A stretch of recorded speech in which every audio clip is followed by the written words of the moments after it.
Bismillahirrahmanirrahim. Alhamdulillahirabbil alamin. Wassalatu wassalamu ala asrafil anbiya'i wal mursalin sayyidina wa maulana Muhammadin wa ala alihi wa sahbihi ajma'in. Subhanaka la ilma lana illa ma 'allamtana innaka antal alimul hakim. Rabbi shrah li sadri wa yassir li amri wahlul 'uqdatam min lisani yafqahu qawli.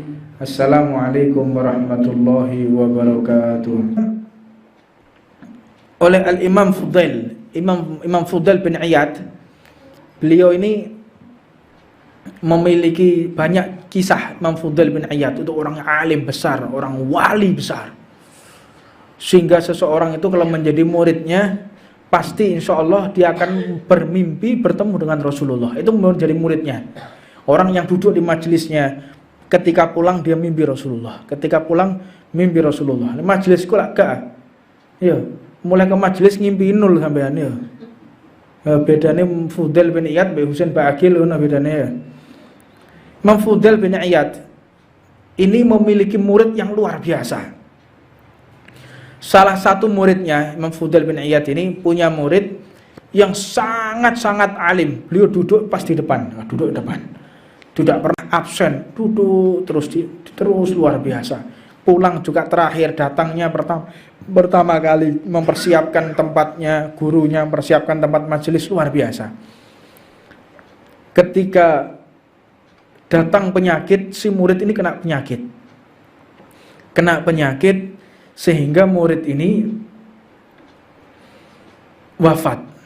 Ketika wafat dalam mimpinya murid ini diazab oleh Allah Subhanahu wa taala, disiksa luar biasa sampai bingung. Ini muridku biasanya kalau pulang dari masjid mimpi Rasulullah. Ini murid yang paling aku cintai, yang paling aku sayangi, tapi kok diazab oleh Allah Subhanahu wa taala. Apa sebab? Akhirnya beliau istikharah dan beliau akhirnya bertemu lagi dengan muridnya di alam mimpi. Apakah benar keadaanmu seperti ini? Iya, aku dalam keadaan disiksa wahai guru. Apa yang kau perbuat? Saya ini memiliki penyakitnya ini seperti sakit infeksi di organnya. Boleh dikatakan itu adalah penyakit limpahnya yang sakit. Limpahnya sakit. Ketika limpahnya sakit ini beliau berobat kepada dokter yang kafir. Dokter kafir menyarankan setiap tahun engkau harus meminum secawan arak. Ngombe arak sak gelas ini untuk obat, bukan engkau untuk lalai kepada Allah Subhanahu wa taala. Akhirnya beliau meminum secawan arak tiap tahun, dan akhirnya setiap minum itu penyakitnya hilang dan dia bisa belajar selama 1 tahun. Nanti kambuh lagi ke dokter lagi, dikasih arak lagi, maka dia bisa sehat dan kembali taklim lagi. Itulah sebab aku diazab oleh Allah Subhanahu wa taala. Ini dalil tidak ada satupun obat yang bersumber dari makanan yang haram atau zat yang haram untuk umat Sayyidina Muhammad. Melanjutkan pembahasan kita di minggu yang lalu, bahwasanya pentingnya seorang pemimpin untuk adil kepada rakyatnya. Pentingnya seorang pemimpin benar-benar bisa berpihak kepada rakyatnya. Pentingnya seorang pemimpin yang benar-benar dekat kepada Allah untuk menggapai ridhonya Allah Subhanahu wa taala. Sehingga dikatakan pemerintahan ini hendaknya berusaha dengan sebenar-benarnya untuk menolong orang yang teraniaya. Hendaknya mereka berpihak kepada rakyat miskin. Hendaknya mereka berlaku lemah lembut kepada para fuqara wa masakin. Benar-benar berpihak kepada orang-orang fakir yang serba kekurangan, yang ekonominya lemah. Bukan berpihak kepada orang-orang yang memiliki ekonomi yang bagus.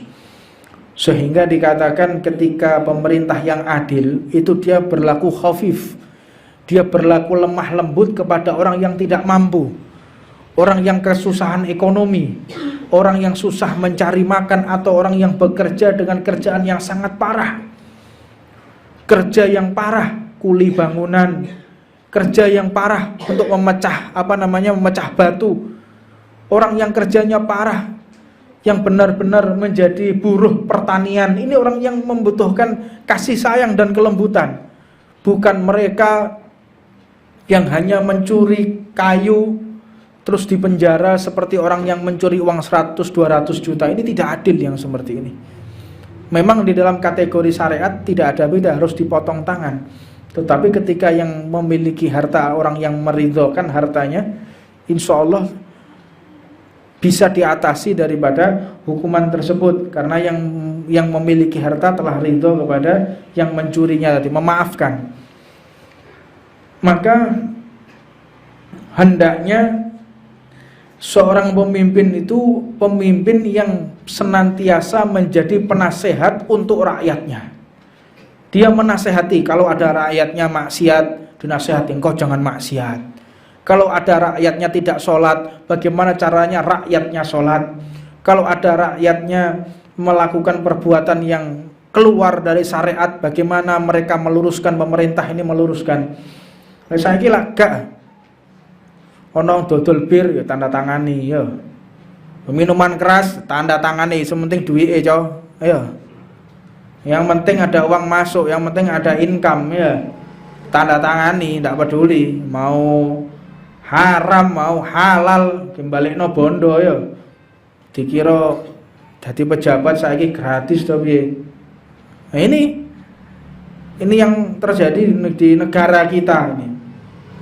Merdeka tapi terasa tidak merdeka. Keluar dari masa penjajahan tapi merasa lebih dijajah oleh penjajah, luwih dolim malah. Ya. Makanya ini benar-benar mengevaluasi, dan ini harus saya sampaikan. Ini wewenang saya menyampaikan, ini tugas saya menyampaikan.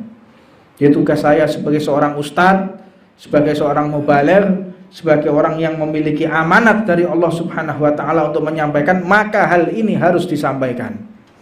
Wajib disampaikan. Introspeksi dan takutlah engkau kepada Allah Subhanahu wa taala ketika memperlakukan rakyatmu tidak seadil-adilnya. Allah Subhanahu wa taala benar-benar membela pemimpin yang apabila berpihak kepada Allah Subhanahu wa taala. Dan dikatakan hendaknya seorang pemimpin ini senantiasa menginginkan kebaikan untuk mereka seperti yang ia inginkan untuk dirinya sendiri. Seorang pemimpin itu kepingin sehat atau tidak? Mesti dirinya kepingin sehat. Maka dia pun harus memiliki keinginan rakyatnya harus sehat. Kalau seorang pemimpin menginginkan dirinya kaya, dia pun juga harus memiliki keinginan rakyatnya harus kaya. Kalau seorang pemimpin menginginkan dirinya selamat, rakyatnya pun harus selamat. Kalau seorang pemimpin menginginkan dirinya terbebas dari hutang, jok sampai awakku hutang. Kata pemimpinnya seperti itu, jangan sampai saya ini memiliki hutang. Menginginkan dirinya tidak memiliki hutang, maka bagaimana caranya dia juga harus membuat negaranya tidak punya hutang dan rakyatnya tidak menanggung hutang. Ya, ini wajib mereka mengetahui. Engkau memperlakukan dirimu dan engkau harus memperlakukan hal yang sama kepada rakyatmu. Jangan kita pemimpin pokoknya selamat, pokoknya kenyang sendiri. Jangan sampai kita menjadi pemimpin, menjadi pemerintah yang hanya kenyang, yang hanya damai untuk keluarganya sendiri. Fal iyadu billah min dalik. Engkau akan dihakimi oleh Allah Subhanahu wa taala. Dikatakan oleh baginda Nabi Muhammad SAW, ayyuma walin wali walam yuhad ra'iyatuhu binasihatin illa haramallahu alaihil jannah. Tak seorang pun pemimpin, tak seorang pemimpin pun yang memimpin namun tidak pernah memberikan nasihat kepada rakyatnya. Tidak pantas seseorang dikatakan sebagai pemimpin jika dia tidak pernah memberi nasihat kepada rakyatnya. Ini bukan pemimpin itu. Seorang pemimpin, dia pemimpin majelis, dia pemimpin pondok pesantren, dia pemimpin kota, pemimpin kabupaten, pemimpin provinsi, pemimpin rumah tangga, semuanya tidak layak dia dikatakan pemimpin jika dia tidak menasehati. Hendaknya dia sering-sering menasehati dan tidak pernah enggan untuk mengeluarkan suaranya untuk menasehati orang. Makanya dikatakan orang alim.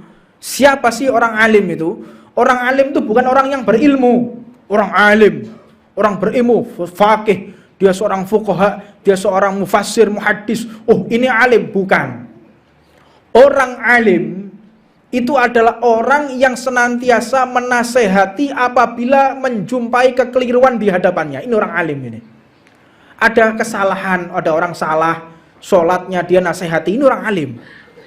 Ada dikatakan ini orang ini salah dalam melakukan sholat, wudhunya, dalam ketika udhiyah, dalam melakukan hewan kurban, dia melakukan kesalahan, dinasehati. Ini orang alim. Bukan orang alim kalau membiarkan suatu kemungkaran. Sekarang ini kebalik, orang alimnya mendukung kemungkaran. Ono wong alim mendukung kemungkaran, ini lebih parah lagi nih. Ya, naudzubillah min dzalik. Ndak tahu ini akhiruz zaman. Benar-benar daripada akhir zaman. Dan dikatakan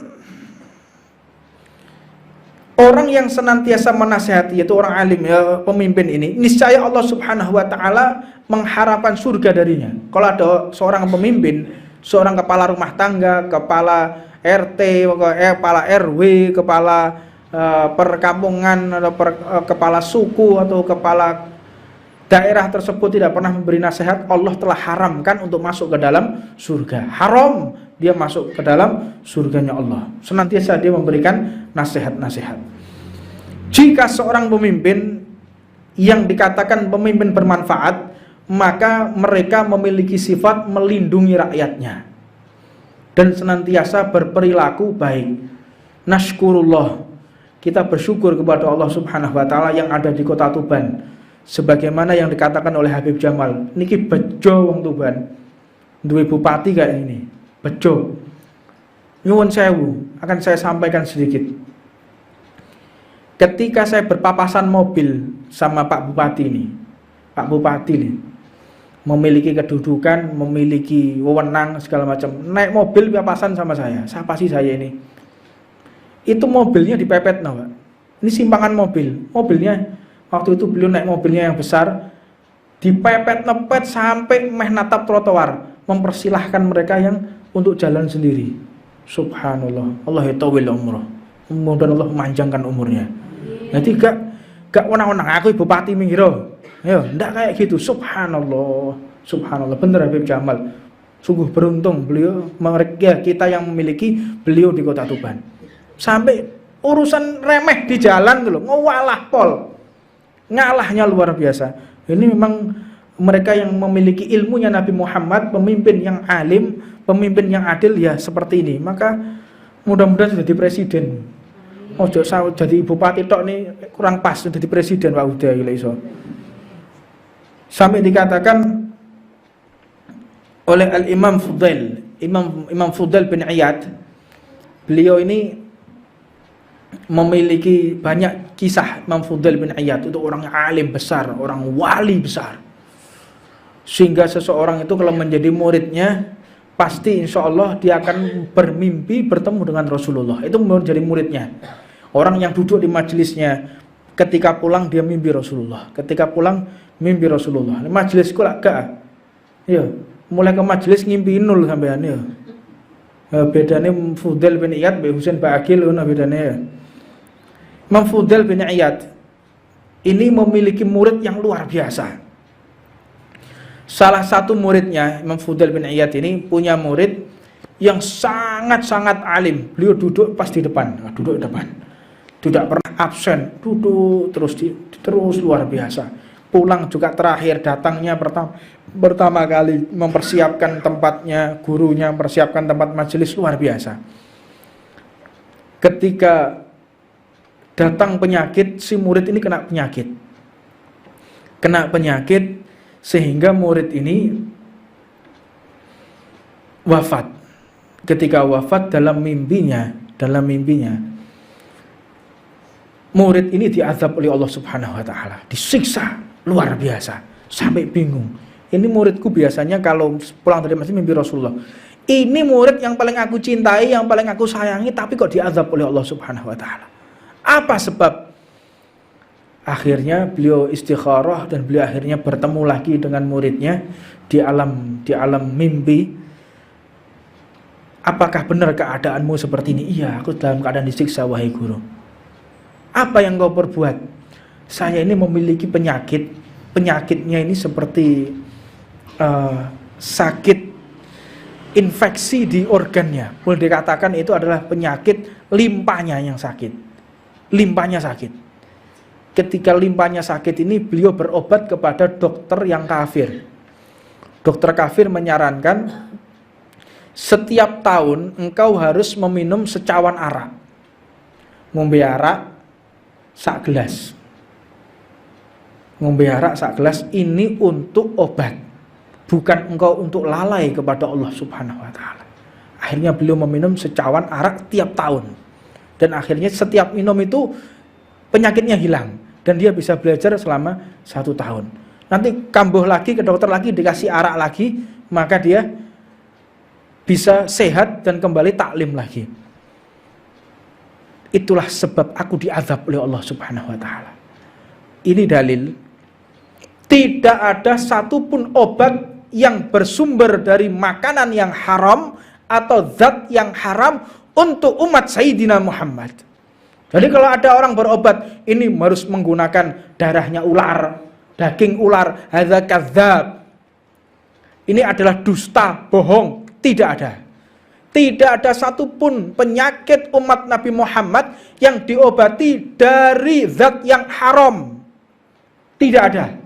Semuanya berasal dari yang dihalalkan, halalan thayyiban oleh Allah Subhanahu wa taala.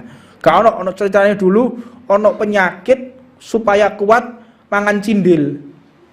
Ya, pernah dengar? Mangan cindil, wis mangan padha cindile. Yo cindil, tahu cindil? Apa? Anake tikus. Diombe gelek ngono ya. Ini gila nih. Nggak ada, umatnya Rasulullah tidak, dan gitu harus hidup lagi katanya. Ini parah ini yang seperti itu. Banyak perkara-perkara yang keluar dari syariat yang tidak sesuai syariat. Naudzubillah min dzalik. Jangan sampai kita berobat dengan obat yang dari perkara yang haram. Pertanyaannya, kadang kita dikasih obat resep sama dokter, kita tidak tahu, tidak tahu selalu biyen. Ya. Ini yang kita tahu obatnya ini. Terus kalau jadi orang itu jangan banyak tanya. Dadi wong juga akan ngomong, juga kakean takok. Kata Rasulullah, sesatnya umat dahulu, wong akeh sing sesat itu karena banyaknya pertanyaan kepada Rasulullah. Ya, kepada Rasul Allah, bukan Nabi Muhammad, Rasul Allahnya. Jadi Rasul, mereka yang para nabi yang menyampaikan, Rasulnya Allah Subhanahu wa taala. Jadi kalau nabi kan menyampaikan, dia nggak punya umat, tapi kalau Rasul punya umat, para Rasulnya Allah. Mereka saling bertanya kepada para Rasulnya Allah dengan pertanyaan-pertanyaan yang tidak penting, maka menyebabkan umat tersebut tersesat. Makanya jadi santri itu kita husnudzon, gurunya memerintahkan ini, ya wis lakoni. Entah apapun yang terjadi, ya wis lakoni. Sampai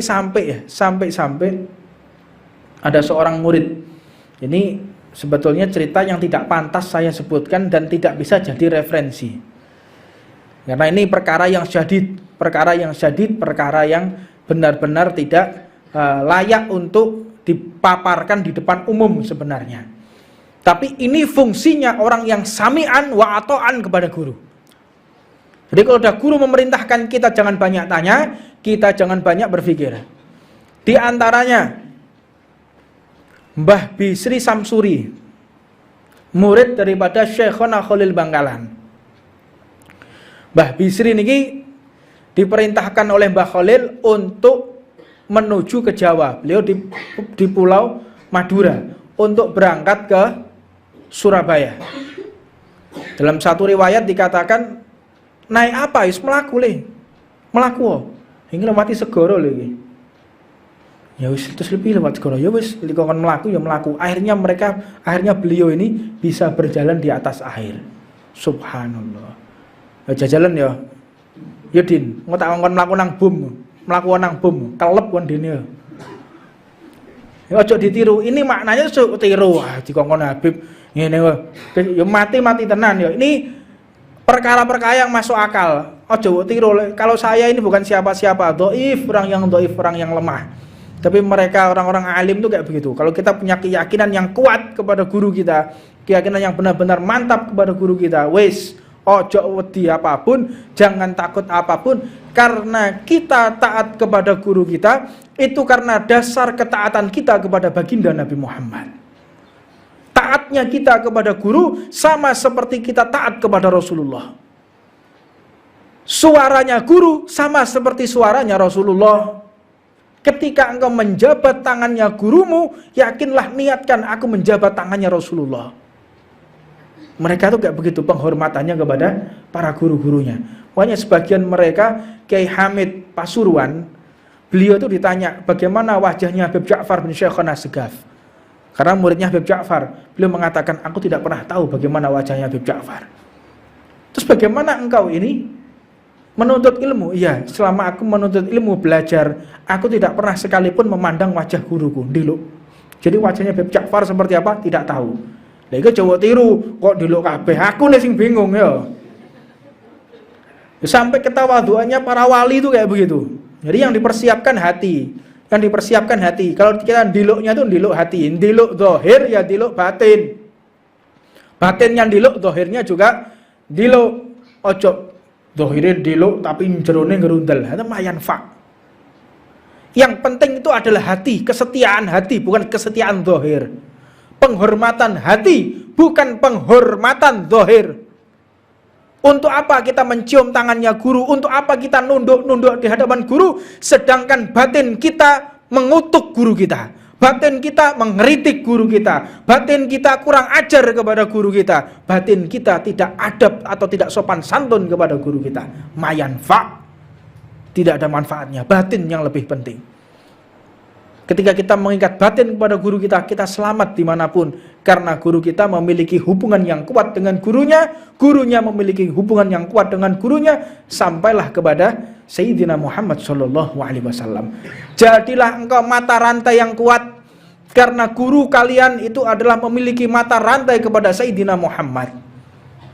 Ketika engkau digerakkan, diganggu orang, ibarat seperti ketika engkau melihat mata rantai yang ditarik ke atas.